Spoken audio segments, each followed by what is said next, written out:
Punjabi radio USA ਸੁਣ ਰਹੇ ਸਾਰੇ ਹੀ ਮਾਣਯੋਗ ਅਤੇ ਸਤਿਕਾਰਤ ਸਰੋਤਿਆਂ ਨੂੰ ਪੰਜਾਬੀ ਰੇਡੀਓ USA ਦੀ ਟੀਮ ਅਤੇ ਮੇਰੇ ਰਾਜਕਨਵੀਰ ਸਿੰਘ ਵੱਲੋਂ ਆਪ ਜੀ ਨੂੰ ਬਹੁਤ ਪਿਆਰ ਸਤਿਕਾਰ ਹੈ ਦੋਨੋਂ ਅੱਜ ਜੋੜ ਕੇ ਨਿੱਘੀ ਜਿਹੀ ਸਤਿ ਸ੍ਰੀ ਅਕਾਲ।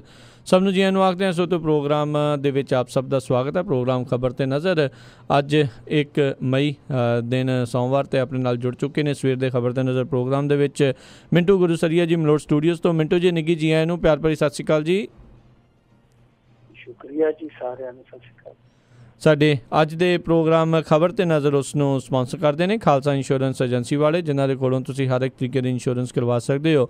ਇੰਸ਼ੋਰੈਂਸ ਬਾਰੇ ਪਤਾ ਕਰਨ ਲਈ ਕਾਲ ਕਰ ਸਕਦੇ ਹੋ। ਨੰਬਰ ਉਹਨਾਂ ਦਾ ਹੈਗਾ 408-272-2500 ਦੇ ਉੱਤੇ। ਇਸ ਦੇ ਨਾਲ ਕ੍ਰਿਸ਼ਨ ਧਨੋਤਾ ਜੀ ਯੂਬਾ ਸਿਟੀ ਤੋਂ, ਗੁਰਵਿੰਦਰ ਸਿੰਘ ਅਵਤਾਰ ਸਿੰਘ ਚੰਦੀ ਆਰਨੋ ਐਕਸਪ੍ਰੈਸ ਵਾਲੀ ਕੋਚੈਲਾ ਤੋਂ, ਅਮਰਜੀਤ ਸਿੰਘ ਦੋਸਾਂਝ ਯੂਬਾ ਸਿਟੀ ਤੋਂ, ਸੁੱਚਾ ਸਿੰਘ ਜੀ ਫਰੈਜ਼ਨੋ ਤੋਂ, ਤਾਰਾ ਸਿੰਘ ਜੀ ਫਰੈਜ਼ਨੋ ਤੋਂ, ਜੱਸੀ ਗਿੱਲ ਅਤੇ ਜੱਸੀ ਸਿੱਧੂ ਜੀ ਬੇਕਰਸਫੀਲਡ ਤੋਂ, ਪਰਮਜੀਤ ਪ੍ਰੀਤਮ ਸਿੰਘ ਅਤੇ ਤਲਵਿੰਦਰ ਸਿੰਘ ਗਿੱਲ ਬੇਕਰਸਫੀਲਡ ਤੋਂ। ਇਹਨਾਂ ਸਾਰਿਆਂ ਦਾ ਬਹੁਤ ਬਹੁਤ ਧੰਨਵਾਦ। ਜੇਕਰ ਤੁਸੀਂ ਜਾਂ ਕੋਈ ਹੋਰ ਕਾਰੋਬਾਰ ਇਸ ਪ੍ਰੋਗਰਾਮ ਨੂੰ ਸਪਾਂਸਰ ਕਰਨਾ ਚਾਹੁੰਦੇ ਹੋ, ਸੰਪਰਕ ਕਰ ਸਕਦੇ ਹੋ ਨੰਬਰ 408-722-7698 ਦੇ ਉੱਤੇ। ਮਿੰਟੂ ਜੀ, ਗੱਲਬਾਤ ਦਾ ਸਿਲਸਿਲਾ ਆਪਾਂ ਸ਼ੁਰੂ ਕਰਦੇ ਹਾਂ ਜੀ। ਸਰਹੱਦ 'ਤੇ ਕਹਿੰਦੇ ਇੱਕ ਵਾਰ ਫਿਰ ਤਣਾਅ ਵਧਿਆ ਹੋਇਆ। 2 ਭਾਰਤੀ ਫੌਜੀਆਂ ਨੂੰ ਅੰਦਰ ਵੜ ਕੇ ਮਾਰਿਆ, ਲਾਸ਼ਾਂ ਨਾਲ ਵੀ ਕੀਤੀ ਬਦਸਲੂਕੀ।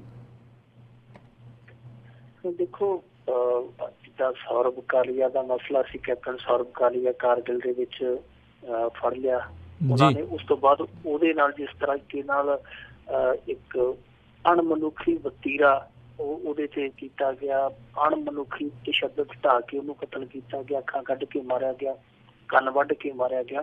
ਫਿਰ ਉਸ ਤੋਂ ਬਾਅਦ ਜੇ ਅੱਗੇ ਚੱਲ ਜਾਈਏ ਤੇ ਆ ਪਿੱਛੇ ਜੇ ਸਾਡੇ ਇੱਥੋਂ ਤਰਨਤਾਰਨ ਦਾ ਮੁੰਡਾ ਇਸੇ ਤਰੀਕੇ ਨਾਲ ਮਾਰਿਆ ਸੀ ਜੀ।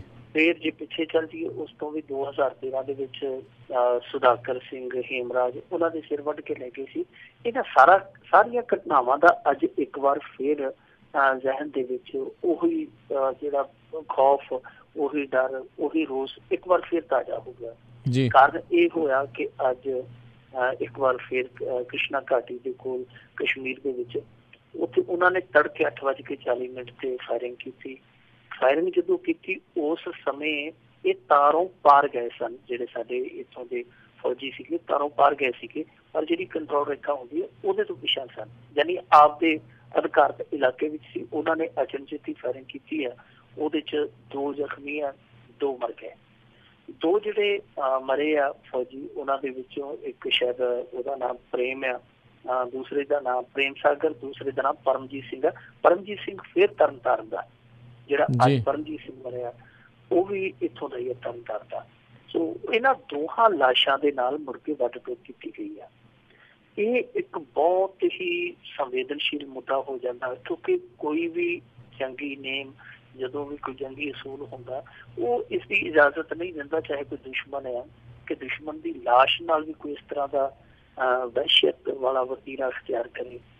ਇਹ ਦੋਵੇਂ ਲਾਸ਼ਾਂ ਜਦੋਂ ਇਸ ਤਰ੍ਹਾਂ ਵੱਢ ਟੁੱਕ ਦਾ ਸ਼ਿਕਾਰ ਹੋਈਆਂ, ਉਸ ਤੋਂ ਬਾਅਦ ਨਾਰਥਰਨ ਕਮਾਂਡ ਨੇ ਪ੍ਰੈਸ ਰਿਲੀਜ਼ ਜਾਰੀ ਕੀਤਾ, ਜਿਹੜਾ ਕਿ ਆਮ ਤੌਰ ਤੇ ਹੁੰਦਾ ਨਹੀਂ।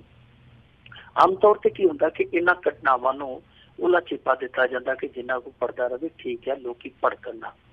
ਪਰ ਇਸ ਮਾਮਲੇ ਦੇ ਵਿੱਚ ਪ੍ਰੈਸ ਰਿਲੀਜ਼ ਜਾਰੀ ਕੀਤਾ ਗਿਆ, ਉਹਦੇ ਬਾਰੇ ਵੀ ਇੱਥੇ ਚਰਚੇ ਚੱਲਦੇ ਰਹੇ ਕਿ ਹੋ ਸਕਦਾ ਕਿ ਹੁਣ ਭਾਰਤ ਕੋਈ ਪ੍ਰਤੀਕਿਰਿਆ ਦੇਵੇ ਔਰ ਉਸ ਪ੍ਰਤੀਕਿਰਿਆ ਦਾ ਮੁੜ ਕੇ ਸਿਆਸੀਕਰਨ ਅੱਗੇ ਵਾਂਗੂ ਕੀਤਾ ਜਾਵੇ। ਜਿਹੜਾ ਪ੍ਰੈਸ ਰਿਲੀਜ਼ ਜਾਰੀ ਕੀਤਾ ਗਿਆ ਇਹ ਵੀ ਇੱਕ ਚਰਚਾ ਛਿੜ ਗਿਆ। ਪਰ ਦੂਜੇ ਪਾਸੇ ਇੱਕ ਚਰਚਾ ਹੋ ਰਿਹਾ, ਉਹ ਹੈ ਕੂਟਨੀਤਿਕ ਮਾਮਲਿਆਂ ਨੂੰ ਲੈ ਕੇ।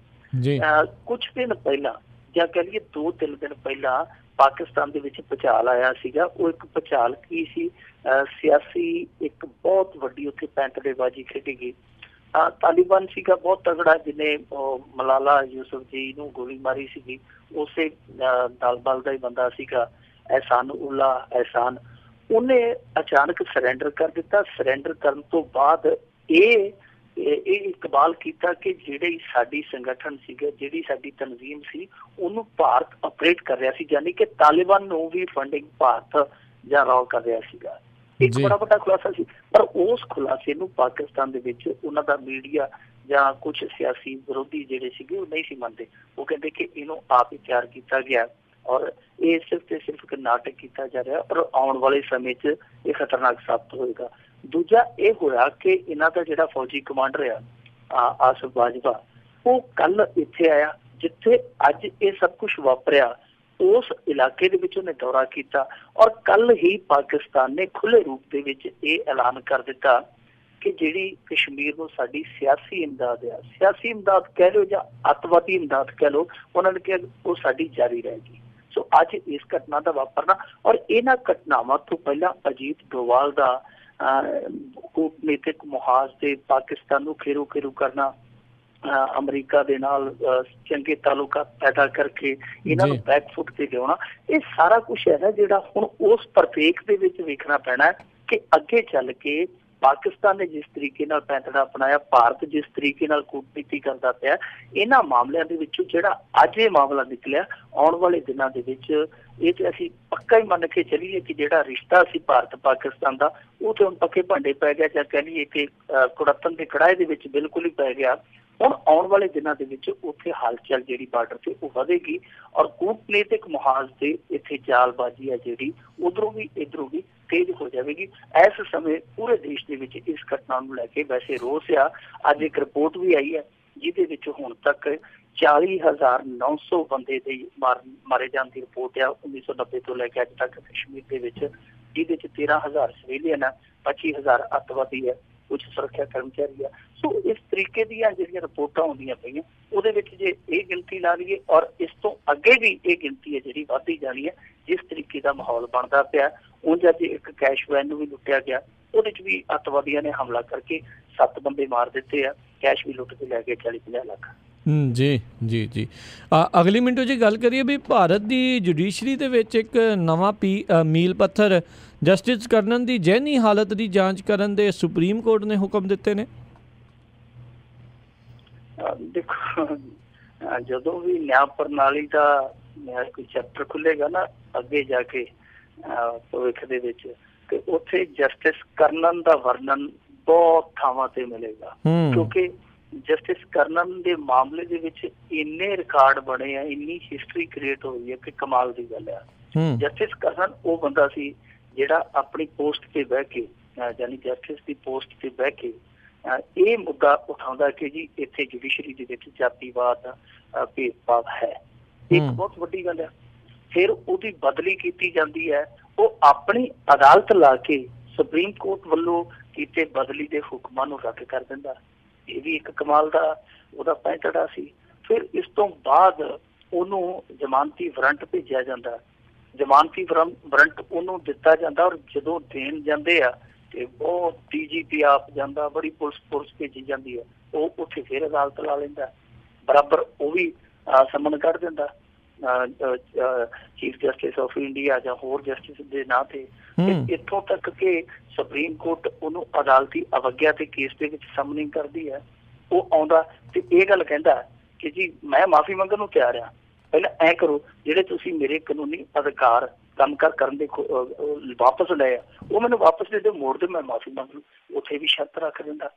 ਫਿਰ ਕੱਲ ਇਹਦੀ ਪੇਸ਼ੀ ਸੀਗੀ, ਯਾਨੀ ਅੱਜ ਜਿਹੜੀ ਪੇਸ਼ੀ ਹੈ ਸਵੇਰੇ ਦੀ ਪੇਸ਼ੀ ਸੀਗੀ, ਉਸ ਪੇਸ਼ੀ ਤੇ ਫਿਰ ਇਹ ਹਾਜ਼ਰ ਨਹੀਂ ਹੋਇਆ ਔਰ ਇਸ ਪੇਸ਼ੀ ਤੋਂ ਬਾਅਦ ਜਸਟਿਸ ਖੈਰ ਨੇ ਇਹ ਐਲਾਨ ਕਰ ਦਿੱਤਾ ਕਿ ਇਹਦੀ ਜ਼ਹਿਨੀ ਹਾਲਤ ਦਾ ਪਤਾ ਲਾਉਣ ਲਈ ਇੱਕ ਡਾਕਟਰਾਂ ਦਾ ਪੈਨਲ ਉਹ ਤਿਆਰ ਕੀਤਾ ਜਾਵੇ।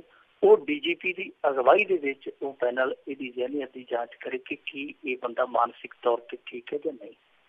ਹੁਣ ਦੇਖੋ, ਜਸਟਿਸ ਕਰਨਨ ਹੈ ਨਾ ਜਿਹੜਾ, ਉਹਦਾ ਕੰਮ ਇਹ ਕਿੱਥੋਂ ਸ਼ੁਰੂ ਹੋਇਆ ਸੀ, ਵਿਵਾਦ ਕਿੱਥੋਂ ਸ਼ੁਰੂ ਹੋਏ।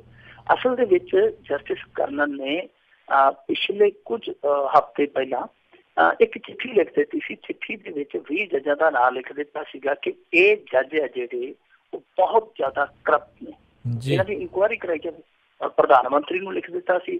ਫਿਰ ਉਹਨੇ ਕਿਹਾ ਕਿ CBI ਤੋਂ ਇਨਵੈਸਟੀਗੇਟ ਕਰਾ ਕੇ ਇਹ ਮਾਮਲਾ ਜਿਹੜਾ ਸੰਸਦ ਦੇ ਵਿੱਚ ਭੇਜਿਆ ਜਾਵੇ। ਇਹ 20 ਬੰਦੇ ਆ ਜਿਹੜੇ ਟੌਪ ਕਰਪਟਡ ਨੇ। ਉਸ ਤੋਂ ਬਾਅਦ ਫਿਰ ਸੁਪਰੀਮ ਕੋਰਟ ਨੇ ਇਸ ਮਾਮਲੇ ਦਾ ਸੰਗਿਆਨ ਲਿਆ ਸੀ। ਇਹਦੇ ਤੋਂ ਜਿਹੜੇ ਇਹਦੇ ਅਖਤਿਆਰਾਤ ਸੀ ਉਹ ਵਾਪਸ ਲੈ ਲਏ। ਇਹਦੇ ਤੇ ਫਿਰ ਉਹ ਕੇਸ ਚੱਲਿਆ ਜਿਹਦਾ ਮੈਂ ਜ਼ਿਕਰ ਕੀਤਾ, ਅਦਾਲਤੀ ਅਵੱਗਿਆ ਦਾ। ਸੋ ਚੱਲਦਾ ਹੁਣ ਮਸਲਾ ਇੱਥੇ ਤੱਕ ਪਹੁੰਚ ਗਿਆ। ਪਰ ਅੱਜ ਵੀ ਜਸਟਿਸ ਕਰਨਨ ਨੇ ਆਖਿਆ ਕਿ ਇਹ ਕੌਣ ਹੁੰਦੇ ਆ, ਇਹ ਮੇਰੀ ਜ਼ਹਿਨੀਅਤ ਦਾ ਇਸ ਤਰ੍ਹਾਂ ਦਾ ਚੈੱਕਅਪ ਕਰਾਉਣ ਵਾਲੇ ਇਹ ਕੌਣ ਹੁੰਦੇ ਆ। ਯਾਨੀ ਉਹ ਹਾਲੇ ਵੀ ਆਪਣੀ ਗੱਲ ਤੇ ਅੜਿਆ।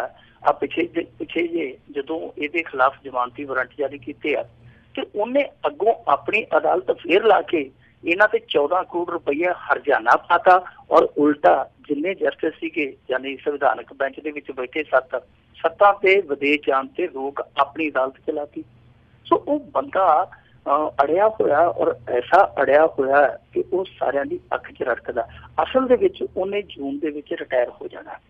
ਉਹ ਜਸਟਿਸ ਕਰਨਨ ਇਹ ਗੱਲ ਚਾਹੁੰਦਾ ਹੈ ਕਿ ਕਿਸੇ ਤਰੀਕੇ ਨਾਲ ਖਿੱਚ ਧੂ ਕੇ ਜੂਨ ਲੈ ਆਂਦੀ ਜਾਵੇ, ਨਾ ਮੈਨੂੰ ਮਾਫੀ ਮੰਗਣੀ ਪਵੇ, ਬਾਅਦ ਚ ਦੇਖੀ ਜਾਊ ਜੋ ਹੋਊਗੀ।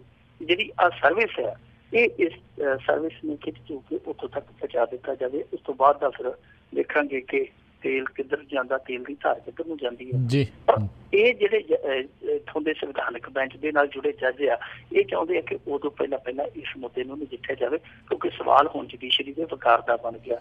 ਜਸਟਿਸ ਕਰਨਨ ਇੱਕ ਪਾਸੇ ਆ, ਸੁਪਰੀਮ ਕੋਰਟ ਇੱਕ ਪਾਸੇ ਆ, ਵੇਖੋ ਹੁਣ ਕੀ ਬਣਦਾ। ਪਰ ਸਵਾਲ ਇਹ ਪੈਦਾ ਹੁੰਦਾ ਕਿ ਜੇ ਉਹ ਜੈਨੀਅਤ ਦੇ ਟੈਸਟ ਦੇ ਵਿੱਚ ਜਿਹੜੀ ਉਹਦਾ ਜੈਨੀ ਟੈਸਟ ਹੋਣਾ ਹੈ, ਜੇ ਉਹਦੇ 'ਚ ਪਾਸ ਹੋ ਜਾਂਦਾ ਹੈ ਤਾਂ ਕੀ ਇਹਦਾ ਮਤਲਬ ਆ ਕਿ ਜਸਟਿਸ ਕਰਨਨ ਦੇ ਜਿਹੜੇ ਦੋਸ਼ ਲਾਏ ਉਹ ਮੰਨੇ ਜਾਣਗੇ? ਦੂਸਰਾ ਸਵਾਲ ਸਭ ਤੋਂ ਵੱਡਾ ਹੈ ਕਿ ਜੇ ਉਹ ਜੈਨੀ ਡਾਕਟਰੀ ਜਾਂਚ ਪੜਤਾਲ ਉਹਦੀ ਫੇਲ ਹੋ ਜਾਂਦੀ ਹੈ ਤਾਂ ਫਿਰ ਕੀ ਉਸ ਸੂਰਤ ਦੇ ਵਿੱਚ ਜਿਹੜੇ ਉਹਦੇ ਪਿਛਲੇ ਫੈਸਲੇ ਕੀਤੇ ਹੋਏ ਉਹਨੇ ਕਿ ਉਹ ਸਾਰੇ ਮੰਨੇ ਜਾਣਗੇ ਜਾਂ ਉਹ ਵੀ ਰੱਦ ਕੀਤੇ ਜਾਣਗੇ? ਬੜਾ ਵੱਡਾ ਸਵਾਲ ਹੈ। ਔਰ ਤੀਜੀ ਸਭ ਤੋਂ ਵੱਡੀ ਗੱਲ ਇਹ ਆ ਕਿ ਰਾਜ ਕਰਨਵੀਰ ਸਿੰਘ ਜੀ ਜੇ ਅਰਵਿੰਦ ਕੇਜਰੀਵਾਲ ਮੋਦੀ ਸਾਹਿਬ ਦੀ ਡਿਗਰੀ ਬਾਰੇ ਬੋਲਦਾ ਹੈ ਤੇ ਉਹਨੂੰ ਕਹਿੰਦੇ ਇਹ ਨਾਰਕਿਸਟ ਹੈ, ਇਹ ਨਾਰਕਿਸਟ ਆ। ਇਹ ਤੇਜ ਬਹਾਦਰ ਫੌਜੀਆਂ ਦੀ ਰੋਟੀ ਬਦਲੇ ਬੋਲਦਾ ਹੈ ਕਿ ਇਹ ਮਾੜੀ ਹੈ ਤੇ ਉਹਨੂੰ ਕਹਿੰਦੇ ਸ਼ਰਾਬੀ ਕਬਾਬੀ ਹੈ ਯਾਰ, ਅਨੁਸ਼ਾਸਨਹੀਣ ਬੰਦਾ। ਇਹ ਜਸਟਿਸ ਕਰਨਨ ਇਹ ਗੱਲ ਕਹਿੰਦਾ ਕਿ ਜੁਡੀਸ਼ਰੀ ਦੇ ਵਿੱਚ ਗੰਦ ਪਿਆ ਹੋਇਆ, ਉਹਨੂੰ ਕਹਿੰਦੇ ਪਾਗਲ ਆ। ਸੋ ਇਸ ਮੁਲਕ ਦੇ ਵਿੱਚ ਮੇਰੇ ਖਿਆਲ ਦੇ ਨਾਲ ਸਿਆਣਾ ਬੰਦਾ ਤੇ ਉਹ ਹੀ ਹੈ ਜਿਹੜਾ ਚੁੱਪ-ਚਾਪ ਕਰਕੇ ਟਾਈਮ ਪਾਸ ਕਰ ਲਵੇ। ਬਸ ਜੀ। ਅਗਲੀ ਗੱਲ ਕੀਤੀ ਹੈ, ਨੀਤੀ ਆਯੋਗ ਨੇ ਸਿਫਾਰਿਸ਼ ਕੀਤੀ ਹੈ ਵੀ 2024 ਦੇ ਵਿੱਚ ਇਕੱਠੀਆਂ ਹੋਣ ਲੋਕ ਸਭਾ ਤੇ ਵਿਧਾਨ ਸਭਾ ਦੀਆਂ ਚੋਣਾਂ। ਦੇਖੋ ਨੀਤੀ ਆਯੋਗ ਨੇ ਭਗਤੇ ਭਾਈ ਕੇ ਖੜੰਬੇ ਵਾਂਗੂ ਦਵਾ ਨਾ ਢੇਰ ਹੀ ਲਾਤੇ ਜਿਹੜੀਆਂ ਸਿਫਾਰਿਸ਼ਾਂ ਕਰਨ ਦੇ। ਪਹਿਲਾਂ ਆ ਗਈ ਜੀ ਕਿਸਾਨਾਂ ਨੂੰ ਟੈਕਸ ਲਾ ਦਿਓ, ਫਿਰ ਇਹਨਾਂ ਨੇ ਸਿਫਾਰਿਸ਼ ਕਰ ਦਿੱਤੀ ਕਿ ਜਿਹੜੀ ਪਬਲਿਕ ਸੈਕਟਰ ਦੇ ਵਿੱਚ ਨੌਕਰੀ ਹੈ ਉਹ ਸਾਰੀ ਆਊਟਸੋਰਸਿੰਗ ਦੇ ਜ਼ਰੀਏ ਕੀਤੀ ਜਾਵੇ, ਮਤਲਬ ਕਿ ਸਰਕਾਰੀ ਨੌਕਰੀਆਂ ਵਾਲਾ ਭੋਗ ਹੀ ਪਾ ਦਿਓ, ਸਾਰੇ ਬੰਦੇ ਜਿਹੜੇ ਠੇਕੇ ਤੇ ਰੱਖੋ। ਤੀਜੇ ਦਿਨ ਇਹ ਆ ਗਈ ਇਹਨਾਂ ਦੀ ਸਿਫਾਰਿਸ਼ ਕਿ ਲੋਕ ਸਭਾ ਤੇ ਵਿਧਾਨ ਸਭਾ ਦੀਆਂ ਚੋਣਾਂ ਇਕੱਠੀਆਂ ਕਰਨੀਆਂ ਜਾਣ। ਔਰ ਮੇਰੇ ਖਿਆਲ ਦੇ ਨਾਲ ਇਹ ਸਿਫਾਰਿਸ਼ ਪਿਛਲੀਆਂ ਦੋਵਾਂ ਸਿਫਾਰਿਸ਼ਾਂ ਦੇ ਨਾਲੋਂ ਕਿਤੇ ਚੰਗੀ ਹੈ, ਬਿਹਤਰ ਹੈ। ਇਹਦੇ ਤੇ ਚਰਚਾ ਹੋਣੀ ਚਾਹੀਦੀ ਹੈ।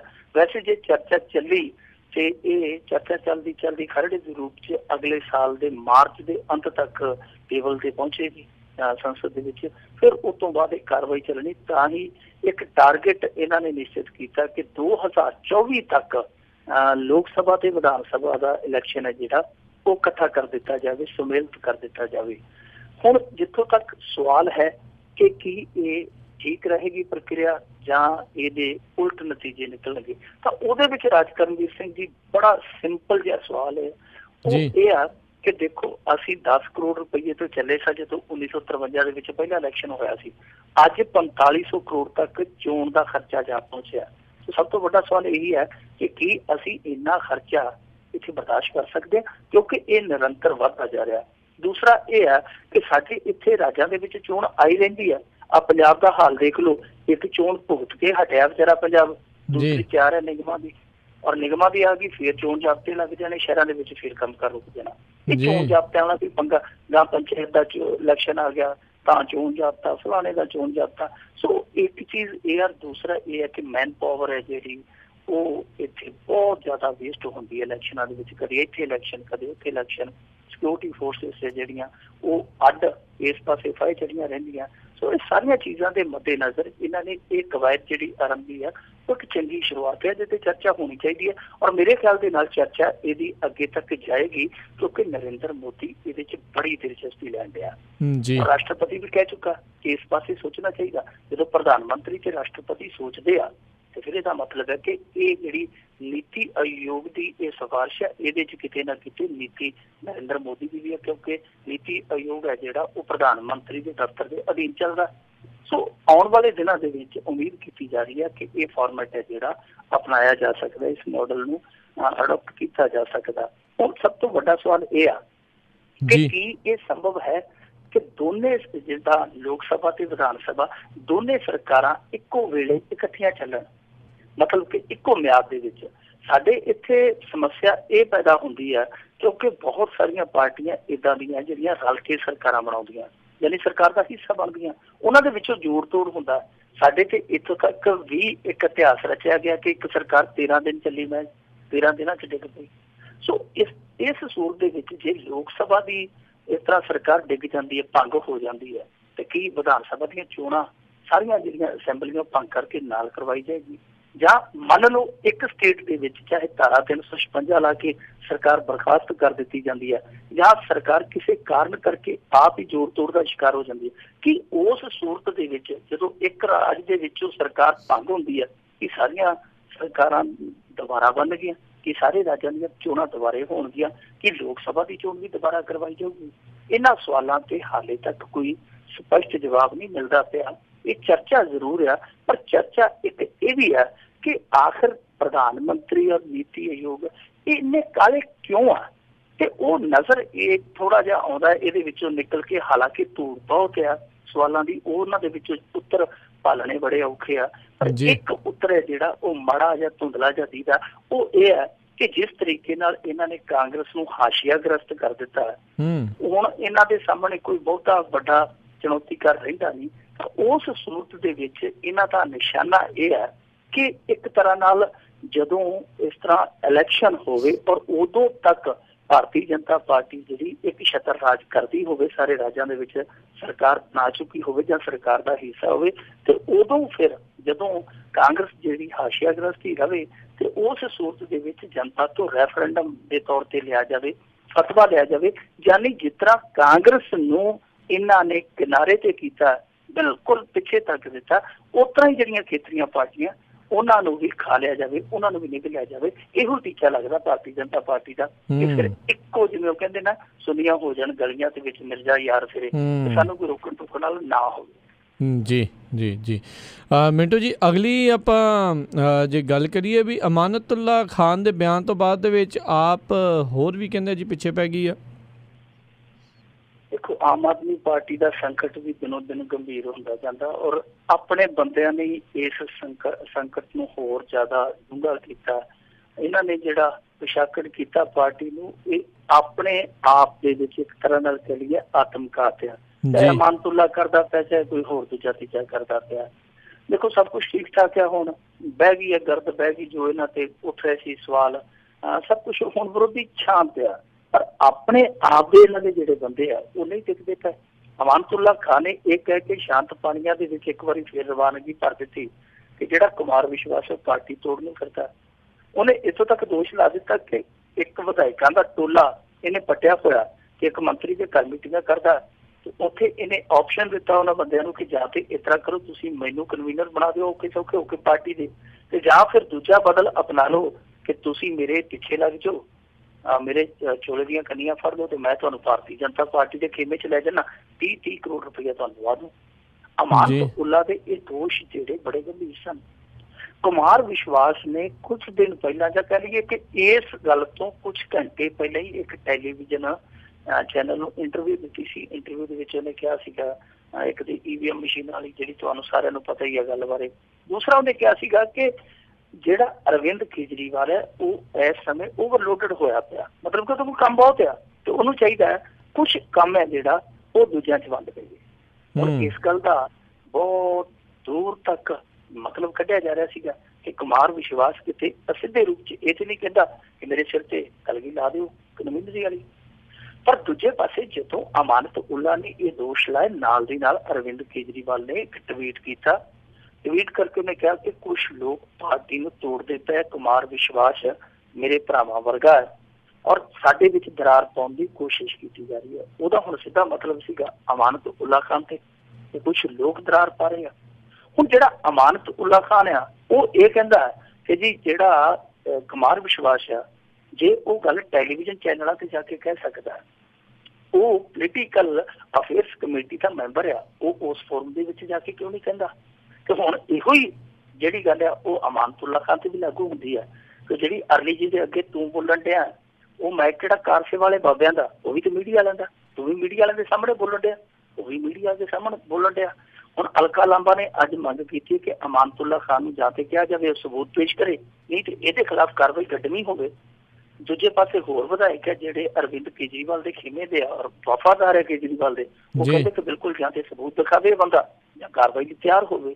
ਹੁਣ ਸਿਆਪਾ ਇੱਥੇ ਪੈਂਦਾ ਹੈ ਰਾਜਕਰਨਵੀਰ ਸਿੰਘ ਜੀ, ਇਹ ਦੋਵੇਂ ਹੀ ਉਹ ਜਿਹੜੀ ਇਹਨਾਂ ਦੀ ਰਾਜਨੀਤਿਕ ਮਾਮਲਿਆਂ ਦੀ ਕਮੇਟੀ ਦੋਵੇਂ ਹੀ ਇਹਦੇ ਮੈਂਬਰ ਆ। ਕੁਮਾਰ ਵਿਸ਼ਵਾਸ ਵੀ ਹੈ ਤੇ ਅਮਾਨਤੁੱਲਾ ਖਾਨ ਵੀ ਹੈ। ਹੁਣ ਦੋਵਾਂ ਦਾ ਹੀ ਦੋਸ਼ ਇੱਕੋ ਜਿਹਾ ਕਿ ਉਹਨੇ ਵੀ ਜਨਤਕ ਤੌਰ ਤੇ ਪਾਰਟੀ ਨੂੰ ਨੁਕਸਾਨ ਪਹੁੰਚਾਇਆ ਤੇ ਉਹਨੇ ਵੀ ਜਨਤਕ ਤੌਰ ਤੇ ਆਲੋਚਨਾ ਕੀਤੀ ਹੈ। ਹੁਣ ਜੇ ਇੱਕ ਤੇ ਕਾਰਵਾਈ ਹੁੰਦੀ ਹੈ ਤਾਂ ਫਿਰ ਦੂਜਾ ਨਹੀਂ ਛੱਡਿਆ ਜਾ ਸਕੇਗਾ, ਤੇ ਜੇ ਦੋਨੇ ਹੀ ਛੱਡੇ ਜਾਂਦੇ ਆ ਤੇ ਫਿਰ ਪਾਰਟੀ ਦਾ ਪ੍ਰਭਾਵ ਗਲਤ ਜਾਏਗਾ। ਇਸੇ ਹੀ ਸਮੀਕਰਨ ਦੇ ਵਿੱਚ ਉਲਝ ਕੇ ਅੱਜ ਬਾਅਦ ਦੁਪਹਿਰ ਅਚਾਨਕ ਕੇਜਰੀਵਾਲ ਸਾਹਿਬ ਮਨੀਸ਼ ਸਿਸੋਦੀਆ ਦੇ ਘਰੇ ਪਹੁੰਚੇ, ਗੁਪਤ ਮੀਟਿੰਗ ਕੀਤੀ ਆ, ਅਗਲੀ ਰਣਨੀਤੀ ਘੜੀ ਇਹਨਾਂ ਨੇ। ਪਤਾ ਨਹੀਂ ਹੁਣ ਅੱਗੇ ਕੀ ਇਹ ਸਟੈਂਡ ਲੈਂਦੇ ਆ, ਕੀ ਐਕਸ਼ਨ ਲੈਂਦੇ ਇਹਨਾਂ ਦੇ ਖਿਲਾਫ। ਪਰ ਇੱਕ ਚੀਜ਼ ਜ਼ਰੂਰ ਆ ਰਾਜਕਰਨਵੀਰ ਸਿੰਘ ਜੀ, ਚਾਹੇ ਅਮਾਨਤੁੱਲਾ ਖਾਨ ਗਲਤ ਆ, ਕਿਸੇ ਦੀ ਅਮਾਨਤ ਹੋ ਗਿਆ ਜਾਨੀ ਇਹਨਾਂ ਤੋਂ ਪਰਾਈ ਅਮਾਨਤ ਬਣ ਗਿਆ, ਜਾਂ ਫਿਰ ਕੁਮਾਰ ਵਿਸ਼ਵਾਸ ਇਹਨਾਂ ਦੇ ਨਾਲ ਵਿਸ਼ਵਾਸ ਠੀਕ ਠਾਕ ਨਹੀਂ ਨਿਭਾ ਸਕਿਆ, ਦੋਵਾਂ ਚੋਂ ਇੱਕ ਤੇ ਕਿਤੇ ਨਾ ਕਿਤੇ ਕੁਲੀਏ ਪਿਆ। ਉਹ ਆਂਦੇ ਹੁੰਦੇ ਨਾ ਜਿਵੇਂ ਗੱਡੀ ਚੱਲੇ ਲਈਏ ਤੇ ਕੁਲੀਏ ਚੱਲਣਾ ਕਪੂਤ, ਇੱਕ ਨਾ ਇੱਕ ਤੇ ਇਹਨਾਂ ਦੇ ਵਿੱਚੋਂ ਆਸੇ ਪਾਸੇ ਫਰੜਾ ਜਾਂਦਾ ਪਿਆ, ਔਰ ਜਿਹੜਾ ਜਾਂਦਾ ਪਿਆ ਉਹ ਜਾਂਦਾ ਨਹੀਂ ਪਿਆ, ਕਿਸੇ ਦੇ ਕੱਲਿਆਂ ਜਾਂਦਾ ਪਿਆ। ਔਰ ਇੱਥੋਂ ਤੱਕ ਜੇ ਗੱਲ ਗਈ ਹੈ, ਇਹਦਾ ਮਤਲਬ ਆ ਕਿ ਕਿਸੇ ਤੀਜੀ ਧਿਰ ਦਾ ਇੰਟਰਫੇਰੈਂਸ ਇਹਨਾਂ ਦੇ ਵਿੱਚ ਹੈ ਔਰ ਚਾਬੀਆਂ ਦਿੱਤੀਆਂ ਜਾ ਰਹੀਆਂ, ਕੋਸ਼ਿਸ਼ਾਂ ਕੀਤੀਆਂ ਜਾ ਰਹੀਆਂ, ਕੱਲੀਆਂ ਪੰਜਾਬ 'ਚ ਨਹੀਂ ਦਿੱਲੀ 'ਚ ਵੀ। ਜੀ ਜੀ, ਅਗਲੀ ਗੱਲ ਕਰੀਏ ਮਿੰਟ ਜੀ, ਵੀ ਮੈਂਬਰ ਪਾਰਲੀਮੈਂਟ ਨੇ ਲਿਖਾਈ ਇਤਰਾਜ਼ਯੋਗ ਹਾਲਤ ਦੀਆਂ ਤਸਵੀਰਾਂ ਸਹਾਰੇ ਬਲੈਕਮੇਲਿੰਗ ਕਰਨ ਦੀ ਰਿਪੋਰਟ। ਇਹ ਬੜਾ ਅਜੀਬੋ-ਗਰੀਬ ਜਿਹਾ ਮਾਮਲਾ ਰਾਜਕਰਨਵੀਰ ਸਿੰਘ ਜੀ ਅੱਜ ਇੱਥੇ ਸਾਹਮਣੇ ਆਇਆ ਜੀ। ਸਾਰੇ ਹੈਰਾਨ ਸਨ ਕਿ ਇਹ ਕੀ ਬਣ ਗਿਆ। ਵੈਸੇ ਆਮ ਤੌਰ ਤੇ ਸਾਡੇ ਇੱਥੇ ਦੀ ਸਿਆਸਤ ਦਾ ਜਿਹੜਾ ਉਹ ਸੈਕਸ ਨਾਲ ਬਹੁਤ ਪੁਰਾਣਾ ਰਿਸ਼ਤਾ ਔਰ ਇੰਨਾ ਪੁਰਾਣਾ ਹੈ, ਬਾਬੂ ਜਗਜੀਵਨ ਰਾਮ ਦੇ ਮੁੰਡੇ ਤੋਂ ਲੈ ਕੇ ਹੁਣ ਤੱਕ ਪਤਾ ਨਹੀਂ ਕਿੰਨੇ ਕਿੱਸੇ ਆ ਇਹਨਾਂ ਸਿਆਸੀ ਲੋਕਾਂ ਦੇ। ਜੇ ਗਿਣ ਲੱਗੀਏ ਤੇ ਮੇਰੇ ਖਿਆਲ ਦੇ ਨਾਲ ਸਾਰੀ ਰਾਤ ਲੰਘ ਜਾਣੀ ਆ। ਪਰ ਜਿਹੜਾ ਇਹ ਅੱਜ ਦਾ ਮਾਮਲਾ ਹੈ, ਇਹ ਕੇਸੀ ਪਟੇਲ ਹੈ, ਭਾਰਤੀ ਜਨਤਾ ਪਾਰਟੀ ਦਾ ਮੈਂਬਰ ਪਾਰਲੀਮੈਂਟ ਆ, ਗੁਜਰਾਤ ਤੋਂ ਆਉਂਦਾ ਸ਼ਾਇਦ। ਇਹਨੇ ਅੱਜ ਨਵੀਂ ਦਿੱਲੀ ਦੇ ਵਿੱਚ ਪੁਲਿਸ ਕੋਲ ਜਾ ਕੇ ਸ਼ਿਕਾਇਤ ਦਰਜ ਕਰਵਾਈ ਔਰ ਸ਼ਿਕਾਇਤ ਦੇ ਵਿੱਚ ਕਿਹਾ ਕਿ ਮੈਨੂੰ ਹਨੀ ਟਰੈਪ ਦੇ ਵਿੱਚ ਕਿਸੇ ਨੇ ਉਲਝਾ ਲਿਆ ਔਰ ਉਲਝਾਉਣ ਤੋਂ ਬਾਅਦ ਮੈਨੂੰ ਇੱਕ ਫਲੈਟ ਦੇ ਵਿੱਚ ਲੈ ਗਏ ਉਹ ਗਰੋਹ ਵਾਲੇ। ਉਸ ਤੋਂ ਬਾਅਦ ਉਹਨਾਂ ਨੇ ਮੈਨੂੰ ਨਸ਼ਾ ਪਿਲਾ ਦਿੱਤਾ। ਨਸ਼ਾ ਪਿਲਾਉਣ ਤੋਂ ਬਾਅਦ ਉਹਨਾਂ ਨੇ ਮੇਰੀਆਂ ਇਤਰਾਜ਼ਯੋਗ ਤਸਵੀਰਾਂ ਲੈ ਲਈਆਂ, ਕੁਛ ਵੀਡੀਓਜ਼ ਬਣਾ ਲਈਆਂ। ਉਹ ਹੁਣ ਮੈਨੂੰ ਬਲੈਕਮੇਲਿੰਗ ਕਰਦੇ ਆ ਔਰ ਬਲੈਕਮੇਲ ਕਰਦੇ ਆ, ਇੱਥੋਂ ਤੱਕ ਕਿ ਮੇਰੇ ਤੋਂ ਕਰੋੜਾਂ ਰੁਪਈਆ ਦੀ ਮੰਗ ਕੀਤੀ ਜਾ ਰਹੀ ਹੈ। ਉਹਨੇ ਜਾ ਕੇ ਉੱਥੇ ਸ਼ਿਕਾਇਤ ਦਰਜ ਕਰਵਾ ਦਿੱਤੀ ਹੈ। ਪੁਲਿਸ ਨੇ ਮਾਮਲੇ ਦੀ ਤਫਤੀਸ਼ ਸ਼ੁਰੂ ਕਰ ਦਿੱਤੀ ਹੈ। ਪਰ ਇਹ ਮਾਮਲਾ ਜਿਹੜਾ ਉਹ ਲੋਕਾਂ ਦੇ ਸੰਗੋਂ ਨਹੀਂ ਲੈਂਦਾ ਪਿਆ। ਲੋਕ ਇਹ ਕਹਿੰਦੇ ਆ ਕਿ ਇਸ ਤਰ੍ਹਾਂ ਦਾ ਬੀਬਾ ਇਹ ਮੈਂਬਰ ਪਾਰਲੀਮੈਂਟ ਨਹੀਂ ਹੈ ਜਿਹੜਾ ਜਾ ਕੇ ਸਿੱਧੇ ਰੂਪ ਦੇ ਵਿੱਚ ਕਹਿ ਦੇਵੇ ਕਿ ਮੇਰੀ ਤਾਂ ਜੀ ਪੱਤ ਲੁੱਟੀ ਗਈ ਆ, ਮੈਂ ਤੇ ਅਵਲਾ। ਇਹਦੇ ਤੇ ਇੰਨਾ ਯਕੀਨ ਨਹੀਂ ਕੀਤਾ ਜਾ ਸਕਦਾ। ਲੋਕ ਇਹ ਚਰਚਾ ਛੇੜ ਕੇ ਬੈਠੇ ਆ ਤੇ ਕਿਤੇ ਨਾ ਕਿਤੇ ਇਹ ਮੌਕਾ ਸੰਭਾਲਦਾ ਪਿਆ, ਕਿਉਂਕਿ ਇਹਨੂੰ ਪਤਾ ਲੱਗ ਗਿਆ ਕਿ ਇਹ ਚੀਜ਼ਾਂ ਜਿਹੜੀਆਂ ਬਾਹਰ ਆ ਸਕਦੀਆਂ, ਤੇ ਜੇ ਇਹ ਚੀਜ਼ਾਂ ਪਹਿਲਾਂ ਬਾਹਰ ਆ ਗਈਆਂ ਫਿਰ ਮੈਂ ਰਗੜਿਆ ਜਾਊਂ। ਔਰ ਇਹ ਜਿਹੜਾ ਤਾਂ ਭੱਜ ਕੇ ਪੁਲਿਸ ਦੇ ਕੋਲ ਗਿਆ ਕਿ ਪਹਿਲਾਂ ਮੈਂ ਆਪਣਾ ਪੱਖ ਹੈ ਜਿਹੜਾ ਉਹ ਬਚਾ ਲਵਾਂ। ਉਤਰਾ ਇਹੋ ਜਿਹੀਆਂ ਸੀੜੀਆਂ, ਇਹੋ ਜਿਹੀਆਂ ਤਸਵੀਰਾਂ ਬਹੁਤ ਸਾਰੇ ਬੰਦਿਆਂ ਦਾ ਨੁਕਸਾਨ ਕਰ ਚੁੱਕੀਆਂ ਸਿਆਸੀ ਤੌਰ ਤੇ। ਇੱਥੇ ਕਾਂਗਰਸ ਦਾ ਇੱਕ ਬਹੁਤ ਵੱਡਾ ਵਕੀਲ ਆ, ਨਾਲੇ ਉਹ ਮੈਂਬਰ ਪਾਰਲੀਮੈਂਟ ਵੀ ਰਿਹਾ। ਇੱਕ ਵਾਰੀ ਉਹਦੇ ਤੇ ਇਹੋ ਜਿਹੀ ਨੌਬਤ ਆ ਗਈ ਕਿ ਉਹਦੇ ਨਾਲ ਦੇ ਡਰਾਈਵਰ ਨੇ, ਜਿਹੜਾ ਉਹਦਾ ਡਰਾਈਵਰ ਸੀ, ਉਹਨੇ ਉਹਦੀ ਇਸ ਤਰ੍ਹਾਂ ਦੀ ਸੀਡੀ ਬਣਾ ਲਈ। ਮੁੜ ਕੇ ਤੇ ਬਹੁਤ ਸਫਾਈਆਂ ਦਿੱਤੀਆਂ ਪਰ ਫਿਰ ਵੀ ਹੋਇਆ ਕੁਛ ਨਹੀਂ। ਪਰ ਇੱਕ ਵਾਰੀ ਉਹਦਾ ਸਿਆਸੀ ਕੈਰੀਅਰ ਸੀ ਜਿਹੜਾ ਬਿਲਕੁਲ ਬਿਸਤਰੇ ਵਾਂਗੂ ਗੋਲ ਹੋ ਗਿਆ ਸੀ। ਇਹਨਾਂ ਚੀਜ਼ਾਂ ਤੋਂ ਇਹ ਲੋਕ ਸਬਕ ਵੀ ਲੈ ਲੈਂਦੇ ਆ ਕਿ ਜੇ ਇਸ ਤਰ੍ਹਾਂ ਦੀ ਸੀਡੀ ਜਾਂ ਸਾਡੀ ਕੋਈ ਤਸਵੀਰ ਜਾਰੀ ਹੋਗੀ, ਅਸੀਂ ਬਿਲਕੁਲ ਮੂੰਹ ਵਿਖਾਉਣ ਦੇ ਕਾਬਿਲ ਨਹੀਂ ਰਵਾਂਗੇ।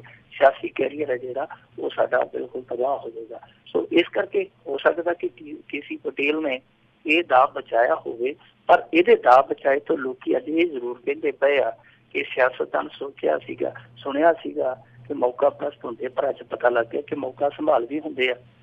ਕਿਉਂਕਿ ਜੇ ਇਹਨੇ ਮੌਕਾ ਨਾ ਸੰਭਾਲਿਆ ਹੁੰਦਾ ਤੇ ਹੋ ਸਕਦਾ ਜਿਵੇਂ ਅੱਗੇ ਬਹੁਤ ਸਾਰੇ ਲੀਡਰਾਂ ਦੀਆਂ ਸਿਆਸੀ ਲੀਡਰਾਂ ਦੀਆਂ ਸਟੋਰ ਦੇ ਵਿੱਚ ਸੀੜੀਆਂ ਲਮਕਦੀਆਂ ਪਈਆਂ, ਉਸੇ ਸਟੋਰ ਦੇ ਵਿੱਚ ਇਹਦੀ ਵੀ ਲਮਕ ਜਾਂਦੀ, ਪਰ ਇਹਨੇ ਮੌਕਾ ਸੰਭਾਲਿਆ। ਉਂਝ ਇਸ ਘਟਨਾ ਦੀ ਅੱਜ ਪੂਰੇ ਮੁਲਕ ਦੇ ਵਿੱਚ ਚਰਚਾ, ਲੋਕ ਮਸਾਲੇ ਲਾ ਲਾ ਕੇ, ਚਟਕਾਰੇ ਲਾ ਲਾ ਕੇ ਗੱਲਾਂ ਕਰਦੇ ਆ। ਉਹ ਕਹਿੰਦੇ ਆ ਜੀ ਕਿ ਨਰਿੰਦਰ ਮੋਦੀ ਤਾਂ ਕਹਿੰਦਾ ਸੀ ਨਾ ਖਾਊਂਗਾ ਨਾ ਖਾਣੇ ਦੂੰਗਾ, ਇੱਥੇ ਤੇ ਸਾਰਾ ਕੁਛ ਹੀ ਹੈ ਜਿਹੜਾ ਉਹ ਸਿੱਧਾ ਪੱਧਰੀ ਹੋ ਕੇ ਸਾਹਮਣੇ ਆਈ ਜਾਂਦਾ। ਇਹ ਨਰਿੰਦਰ ਮੋਦੀ ਸਾਹਿਬ ਨੂੰ ਆਪਣੇ ਮੈਂਬਰ ਪਾਰਲੀਮੈਂਟਾਂ ਦੀ ਥੋੜੀ ਜਿਹੀ ਕਲਾਸ ਲੈਣੀ ਚਾਹੀਦੀ ਹੈ। ਜੀ ਜੀ ਜੀ। ਅਗਲੀ ਗੱਲ ਕਰੀਏ ਵੀ ਪੰਜਾਬ ਦੀ ਪਿਛਲੀ ਸਰਕਾਰ ਦੀ ਇੱਕ ਹੋਰ ਕਾਰਸਤਾਨੀ ਆਈ ਹੈ ਸਾਹਮਣੇ। ਦੇਖੋ ਹਾਂ, ਕਾਰਸਤਾਨੀਆਂ ਆਈ ਜਾਣੀਆਂ ਇਹਨਾਂ ਦੀਆਂ ਜਿਵੇਂ ਜਿਵੇਂ ਹੁਣ ਸਮਾਂ ਬੀਤੇਗਾ, ਪਰ ਜਿਹੜੀ ਇਹ ਕਾਰਸਤਾਨੀ ਸਾਹਮਣੇ ਆਈ ਆ ਇਹਨੇ ਸਾਰਿਆਂ ਨੂੰ ਹੈਰਾਨ ਇਸ ਕਰਕੇ ਕੀਤਾ ਕਿਉਂਕਿ ਇਹ ਬੇਟੀ ਦੇ ਨਾਲ ਜੁੜੀ ਸਕੀਮ ਸੀ। ਔਰ ਬੇਟੀ ਦਾ ਨਾਰਾ ਤੁਹਾਨੂੰ ਪਤਾ ਇਹਨਾਂ ਦੇ ਵਿਹੜੇ ਚੋਂ ਨਿਕਲਿਆ ਸੀ ਨੰਨੀ ਸ਼ਾਹ ਦਾ, ਜਿਹੜਾ ਇਹਨਾਂ ਨੇ ਨਾਰਾ ਲਾ ਕੇ 2012 ਚ ਉਹਦਾ ਕਿਤੇ ਨਾ ਕਿਤੇ ਸਿਆਸੀ ਲਾਹਾ ਵੀ ਲਿਆ। ਇਸ ਕਰਕੇ ਇਸ ਸਕੀਮ ਦਾ ਬਹੁਤ ਜ਼ਿਆਦਾ ਪ੍ਰਭਾਵ ਪੈਣਾ ਚਾਹੀਦਾ ਸੀ ਪੰਜਾਬ ਦੇ ਵਿੱਚ, ਪਰ ਪ੍ਰਭਾਵ ਪੈਣਾ ਕੀ ਸੀ?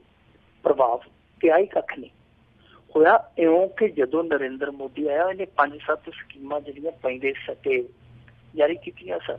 ਸਵੱਛ ਭਾਰਤ, ਫਲਾਣਾ, LPG ਵਾਲਾ, ਇਹ ਕਈ ਸਕੀਮਾਂ ਸੀਗੀਆਂ। ਉਹਨਾਂ ਦੇ ਵਿੱਚੋਂ ਇੱਕ ਇਹ ਸੀਗੀ ਬੇਟੀ ਪੜ੍ਹਾਓ ਬੇਟੀ ਬਚਾਓ। ਇਹ ਸਕੀਮ ਖਾਸ ਤੌਰ ਤੇ ਪੰਜਾਬ ਤੇ ਹਰਿਆਣੇ ਦੇ ਵਿੱਚ ਬੜੀ ਸ਼ਿੱਦਤ ਨਾਲ ਲਾਂਚ ਕੀਤੀ ਗਈ ਕਿਉਂਕਿ ਇਹ ਦੋਵੇਂ ਸੂਬੇ ਆ ਜਿਹੜੇ ਇਸ ਮਾਮਲੇ ਦੇ ਵਿੱਚ ਬਦਨਾਮ ਸਨ। ਇਹਨਾਂ ਦੋਵਾਂ ਸੂਬਿਆਂ ਦੇ ਵਿੱਚ ਸੈਕਸ ਰੇਸ਼ੋ ਖਾਸ ਤੌਰ ਤੇ ਕੁੜੀਆਂ ਦੀ ਜਿਹੜੀ ਉਹ ਵਧਾਉਣ ਲਈ ਇਹ ਸਕੀਮ ਲਾਂਚ ਕੀਤੀ ਗਈ। ਉਹਦੇ ਵਿੱਚ ਹਰਿਆਣਾ ਜਿਹੜਾ ਉਹ ਤੇ ਸਹੀ ਆਪਣੀ ਇਸ ਸਕੀਮ ਨੂੰ ਲਾਗੂ ਵੀ ਕਰ ਗਿਆ, ਉਹਦੇ ਨਤੀਜੇ ਵੀ ਦੇ ਗਿਆ, ਪਰ ਪੰਜਾਬ ਜਿਹੜਾ ਉਹ ਫਿਰ ਫਾਡੀ ਰਹਿ ਗਿਆ। ਫਾਡੀ ਕਿਸ ਤਰ੍ਹਾਂ ਰਹਿ ਗਿਆ ਕਿ ਇਹਨਾਂ ਨੇ 22 ਜ਼ਿਲ੍ਹਿਆਂ ਦੇ ਵਿੱਚੋਂ 11 ਦੇ ਵਿੱਚ ਇਹ ਸਕੀਮ ਲਾਗੂ ਹੀ ਨਹੀਂ ਕੀਤੀ। ਜਿਨ੍ਹਾਂ 11 ਦੇ ਵਿੱਚ ਲਾਗੂ ਕੀਤੀ ਜ਼ਿਲ੍ਹਿਆਂ ਦੇ ਅੰਦਰ, ਉਹਨਾਂ 11 ਜ਼ਿਲ੍ਹਿਆਂ ਦੇ ਵਿੱਚੋਂ 5 ਦੇ ਵਿੱਚ ਇਹ ਸਕੀਮ ਥੋੜਾ ਬਹੁਤ ਫਰਕ ਪਾ ਕੇ ਗਈ। 6 ਜ਼ਿਲ੍ਹੇ ਜਿਨ੍ਹਾਂ ਦੇ ਵਿੱਚ ਮੁੱਖ ਮੰਤਰੀ ਤਤਕਾਲੀਨ ਮੁੱਖ ਮੰਤਰੀ ਪ੍ਰਕਾਸ਼ ਸਿੰਘ ਬਾਦਲ ਦਾ ਆਪਦਾ ਜ਼ਿਲ੍ਹਾ ਸ੍ਰੀ ਮੁਕਤਸਰ ਸਾਹਿਬ ਵੀ ਸੀ, ਇਹਨਾਂ ਜ਼ਿਲ੍ਹਿਆਂ ਦੇ ਵਿੱਚ ਰੇਸ਼ੋ ਜਿਹੜੀ ਵਧਣ ਦੀ ਬਜਾਏ ਘਟੀ ਸਕੋ, ਮਤਲਬ ਕਿ ਤਾਂ ਜਾਣ ਦੀ ਥਾਂ ਤੇ ਰੇਸ਼ੋ ਠਾਂ ਆ ਗਈ। ਉਹਦਾ ਕਾਰਨ ਇਹ ਸੀਗਾ ਕਿ ਜਿਹੜਾ ਪੈਸਾ ਉਹਨਾਂ ਨੇ ਭੇਜਿਆ ਲਗਭਗ 6.5 ਕਰੋੜ ਰੁਪਈਆ ਇਸ ਸਕੀਮ ਤੇ ਲਾਉਣ ਲਈ, ਉਹ ਦੱਸਦੇ ਸਕੀਮ ਇਸ ਤੇ ਲੱਗਾ ਹੀ ਨਹੀਂ। ਔਰ ਉਹਦਾ ਜਿਹੜਾ ਹਿਸਾਬ ਕਿਤਾਬ ਬਣ ਕੇ ਗਿਆ, ਕਿਉਂਕਿ ਉਹਨਾਂ ਨੇ ਪੈਸਾ ਤਾਂ ਹੀ ਦੂਜਾ ਘੱਲਣਾ ਸੀ, ਦੂਜੀ ਕਿਸ਼ਤ ਦਾ ਘੱਲਣਾ ਸੀ, ਹੋਰ ਪੈਸਾ ਤਾਂ ਹੀ ਘੱਲਣਾ ਸੀ ਜੇ ਇਹ ਵਰਤੋਂ ਸਾਰ ਸਰਟੀਫਿਕੇਟ ਭੇਜਦੇ। ਪਰ ਇਹਨਾਂ ਨੇ ਜਿਹੜਾ ਹਿਸਾਬ ਕਿਤਾਬ ਦਿੱਤਾ ਉਹ ਸਿਰਫ ਤੇ ਸਿਰਫ ਉਸ ਸਮੇਂ 91 ਲੱਖ ਦਾ ਦਿੱਤਾ। ਦੂਜਾ ਪੈਸਾ ਕਿਹੜੀ ਬਾਬੇ ਦੀ ਬੇਰ ਥੱਲੇ ਧਰ ਰਿਹਾ ਕਿਸੇ ਨੂੰ ਕੋਈ ਪਤਾ ਨਹੀਂ। ਹੁਣ ਲੋਕੀ ਗੱਲਾਂ ਕਰਦੇ 100 ਕਿਸਮ ਦੀਆਂ। ਲੋਕੀ ਕਹਿੰਦੇ ਆ ਕਿ ਪੰਜਾਬੀ ਦੇ ਵਿੱਚ ਤੇ ਪੰਜਾਬ ਦੇ ਵਿੱਚ ਤੇ ਪੰਜਾਬੀਆਂ 'ਚ ਆਮ ਤੌਰ ਤੇ ਕਿਹਾ ਜਾਂਦਾ ਕਿ ਧੀਆਂ ਨੂੰ ਦੇਈਦਾ, ਇਹਨਾਂ ਨੇ ਤੇ ਧੀਆਂ ਤੋਂ ਵੀ ਘਰ ਖੱਪ ਕਰ ਲਿਆ ਜੀ। ਦੂਜੀ ਗੱਲ ਇਹ ਹੈ ਜੀ, ਰਾਜ ਕਰਨਵੀਰ ਸਿੰਘ ਜੀ, ਇਸ ਤਰ੍ਹਾਂ ਦੀਆਂ ਬਹੁਤ ਸਾਰੀਆਂ ਸਕੀਮਾਂ ਜਿਹੜੀਆਂ ਪ੍ਰਤੱਖ ਰੂਪ ਦੇ ਵਿੱਚ ਸਾਹਮਣੇ ਆ ਚੁੱਕੀਆਂ, ਜਿਨ੍ਹਾਂ ਨੂੰ ਅਸੀਂ ਸਕੈਂਡਲ ਕਹਿ ਸਕਦੇ ਹਾਂ, ਬੇਨੀਮੀ ਕਹਿ ਸਕਦੇ ਹਾਂ, ਜਾਂ ਜਾਂਚ ਪੜਤਾਲ ਦਾ ਵਿਸ਼ਾ ਕਹਿ ਸਕਦੇ ਹਾਂ ਕਿ ਪੈਸਾ ਕਿਸੇ ਸਕੀਮ ਲਈ ਆਉਂਦਾ ਰਿਹਾ ਔਰ ਵਰਤਿਆ ਕਿਤੇ ਜਾਂਦਾ ਰਿਹਾ। ਉਹਨਾਂ ਦੇ ਵਿੱਚੋਂ ਪੋਸਟ ਮੈਟ੍ਰਿਕ ਸਕਾਲਰਸ਼ਿਪ ਦਾ ਉਹਦਾ ਵੀ ਰੌਲਾ ਪਿਆ, ਅਸੈਂਬਲੀ ਤੱਕ ਉੱਥੇ ਚਰਚਾ ਹੋਈ। ਦੂਸਰਾ ਸਿੰਜਾਈ ਵਿਭਾਗ ਦਾ ਇਹਨਾਂ ਨੂੰ 200-250 ਕਰੋੜ ਰੁਪਈਆ ਦਿੱਤਾ ਵੀ ਸੈਂਟਰ ਨੇ, ਪਰ ਬਾਅਦ ਦੇ ਵਿੱਚ ਵਰਤੋਂ ਸਰਟੀਫਿਕੇਟ ਇਹਨਾਂ ਨੇ ਜਮ੍ਹਾਂ ਹੀ ਨਹੀਂ ਕਰਾਏ, ਜਿਸ ਫਲਸਰੂਪ ਉਹਨਾਂ ਨੇ ਜਿਹੜੇ ਦੂਸਰੇ ਪੈਕੇਜ ਸੀਗੇ ਉਹ ਹੋਰ ਸੂਬਿਆਂ ਨੂੰ ਦਿੱਤੇ ਔਰ ਪੰਜਾਬ ਦੇ ਹਿੱਸੇ ਦਾ ਇੱਕ ਪੈਕੇਜ ਮਹਾਰਾਸ਼ਟਰ ਲੈ ਗਿਆ, ਸਿਰਫ ਤੇ ਸਿਰਫ ਇਸ ਕਰਕੇ ਕਿ ਪੈਸੇ ਦੀ ਸਹੀ ਥਾਂ ਤੇ ਵਰਤੋਂ ਨਹੀਂ ਹੋਈ ਔਰ ਉਹਨਾਂ ਨੂੰ ਸਮੇਂ ਤੇ ਵਰਤੋਂ ਵਾਲੇ ਸਰਟੀਫਿਕੇਟ ਇਹਨਾਂ ਨੇ ਜਮ੍ਹਾਂ ਨਹੀਂ ਕਰਵਾਏ। ਸੋ ਇਹ ਜਿਹੜੀ ਸਕੀਮ ਆ, ਇਸ ਸਕੀਮ ਨੂੰ ਵੀ ਲੱਗਦਾ ਕਿ ਸਕੀਮ ਲੱਗ ਗਈ ਆ। ਹੁਣ ਇਹਨਾਂ ਸਕੀਮਾਂ ਤੇ ਕਿੰਨੀਆਂ ਕੁ ਸਕੀਮਾਂ ਲੱਗੀਆਂ ਉਹ ਪੜਤਾਲ ਕਰਵਾਉਣੀ ਹੈ ਕੇਂਦਰ ਨੇ, ਤੇ ਕੇਂਦਰ ਦੇ ਵਿੱਚ ਤੁਹਾਨੂੰ ਪਤਾ ਹੀ ਆ ਹਿਸਾਬ ਕਿਤਾਬ ਇਹ ਹੈ ਕਿ ਚਾਚਾ ਚੋਰ ਭਤੀਜਾ ਕਾਜੀ, ਉੱਥੇ ਸਾਰਾ ਕੁਛ ਆਪਣਾ ਹੀ ਆ।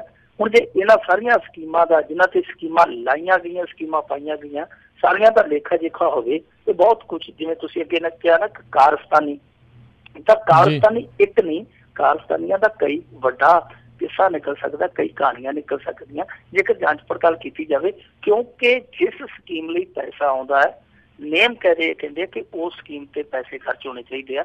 ਪਰ ਪੰਜਾਬ ਦੀਆਂ ਇਹੋ ਜਿਹੀਆਂ ਕਈ ਸਕੀਮਾਂ ਨੇ ਜਿਨ੍ਹਾਂ ਦਾ ਪੈਸਾ ਇੱਧਰੋਂ ਚੱਕ ਕੇ ਉੱਧਰ ਲਾਇਆ ਗਿਆ, ਉੱਧਰੋਂ ਚੱਕ ਕੇ ਇੱਧਰ ਕੀਤਾ ਗਿਆ। ਜੀ ਜੀ ਜੀ। ਤੇ ਮਿੰਟੂ ਜੀ ਜਾਂਦੇ ਜਾਂਦੇ ਜਲਦੀ 'ਚ ਦੱਸਿਓ ਵੀ ਨਵਜੋਤ ਸਿੱਧੂ ਮਸ਼ਹੂਰੀ ਕਰਕੇ ਕਹਿੰਦੇ ਫਸਿਆ ਹੈ। ਦੇਖੋ, ਨਵਜੋਤ ਸਿੱਧੂ ਦਾ ਜਿਹੜਾ ਇਹ ਹੈਗਾ ਨਾ ਸ਼ੋਅ ਵਾਲਾ ਕੰਮ, ਪਹਿਲਾਂ ਤੇ ਉਹਨੇ ਇਹਨੂੰ ਬਹੁਤ ਖਪਾਈ ਰੱਖਿਆ। ਹੁਣ ਸ਼ੋਅ ਵਾਲਾ ਤੇ ਚਲੋ ਇਹ ਸਾਫ਼ ਹੋ ਗਿਆ, ਕਿਉਂਕਿ ਕਾਨੂੰਨ ਨੇ ਵੀ ਕਹਿਤਾ ਕਿ ਭਾਈ ਜੇਕਰ ਤੇਰਾ ਇਖਲਾਕ ਮੰਨਦਾ ਤੇ ਤੂੰ ਛੱਡ ਦੇ, ਇਖਲਾਕੀ ਤੌਰ ਤੇ ਬਣਦਾ ਨਹੀਂ ਤੇਰਾ ਹੱਕ।